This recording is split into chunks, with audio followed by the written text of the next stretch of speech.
یہ ایک ایسی جامع اور عام دعا ہے کہ اس کو انسان کو اپنا وظیفہ بنانا چاہیے. سواری پہ سوار ہو رہا ہو تب، کسی نئی جگہ پر جا رہا ہو تب، نئے شہر میں داخل ہو رہا ہو تب، کوئی نیا کام شروع کر رہا ہو تب، ہر اس موقع پر جبکہ انسان کسی نئی چیز میں داخل ہو رہا ہو تو اس کو یہ دعا مانگنی چاہیے. رب ادخلنی مدخل صدق واخرجنی مخرج صدق واجعل لی من لدنک سلطانا نصیرا.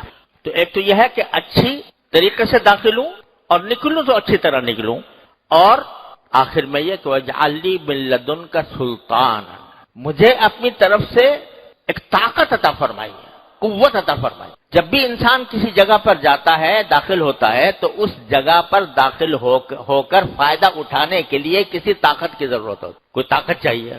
آپ فرض کرو کہ کسی ہسپتال میں داخل ہو رہے ہو تو اتنی طاقت ہونی چاہیے کہ بھئی وہاں تک پہنچ جاؤ، اتنے پیسے ہونے چاہیے کہ اس کی ادائیگی کر دو، ڈاکٹر تک تمہاری رسائی ہو جائے. طاقت ہونی چاہیے، ہر چیز میں طاقت کی ضرورت ہے. لیکن کوئی طاقت اس وقت تک کارآمد نہیں ہوتی جب تک کہ اللہ جل جلالہ کی مدد اس کے ساتھ شامل نہ ہو. بڑا کاڑیل جوان ہے، طاقتور ہے، قوت سے بھرپور ہے، لیکن اللہ جل جلالہ کی توفیق نہ ہو تو وہ اس کی طاقت بیکار ہے، کوئی فائدہ مند نہیں ہو سکتی. لہذا صرف طاقت نہیں مانگی کہ طاقت دے دیجئے، بلکہ ایسی طاقت دیجئے جس کے ساتھ آپ کی مدد ہو. یہ سکھا دیا اس میں، اللہ تعالیٰ نے یہ سکھا دیا کہ کبھی بھی اپنی طاقت پر اکڑو نہیں.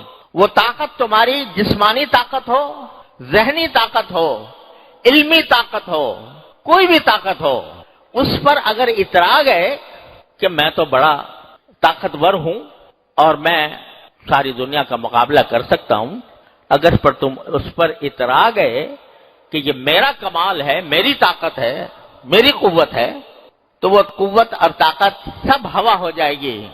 اس وقت تک کارآمد نہیں جب تک کہ اللہ جل جلالہ کی مدد نہ ہو.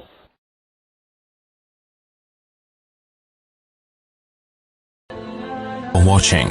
Don't forget to like, comment, share and subscribe to Mufti.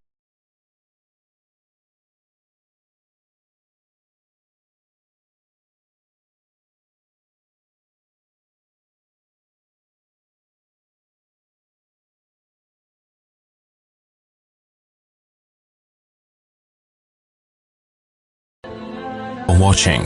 Don't forget to like, comment, share and subscribe to Mufti.